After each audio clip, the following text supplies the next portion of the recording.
დინოზავრები ადამიანების გაცემამდე დიდი ხნით ადრე ცხოვრობდნენ.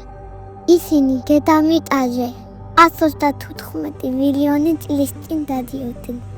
დინოზავრების 700-დე მეტი სახეობა აღმოჩნდა.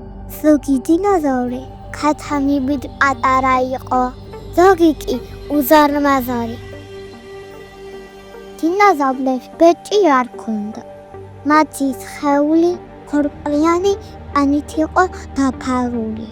ზოგჯერ რქები ჰქონდა, ზოგჯერ ეშვები. მათი გამგროვება ოთხობით ხდებოდა.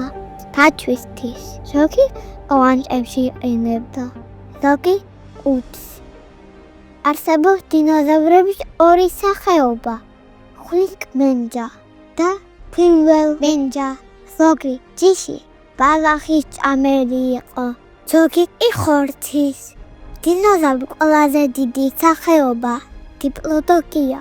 მისი სიგრძე 30 მეტრია, სიმაღლეში კი 4 მეტრი. ყველაზე საშიში დინოზავრი ტირანოზავრი. ის საშიში კაჩებელი იყო. მისი სიმაგრე 4 მეტრი, ხოლო სიგრძე 12 მეტრი იყო. მას უზარმაზარი კბილები და ძლიერი ყბა ჰქონდა.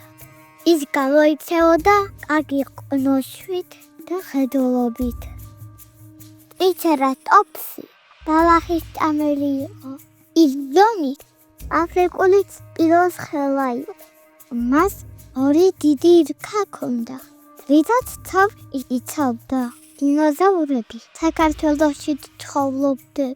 დვანიში აღმოჩენილია 70 მილიონი წლის ნაკვალევი, ხოლო საქართველოში 150 მილიონი.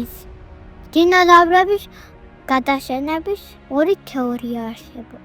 პირველი თეორიის თანახმად დედამიწას ასტეროიდი დაეჯახა, რის შედეგად დაიწყო მიწის ძვები, ხანძრები და მოხდა წყალდიდობა.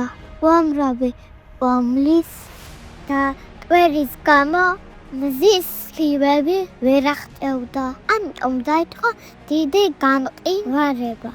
მეორე თეორიის თანახმად დედამიწაზე უზარმაზარმა ვულკანმა ამოხეთქა და ამის გამო გადაშენდნენ დინოზავრები.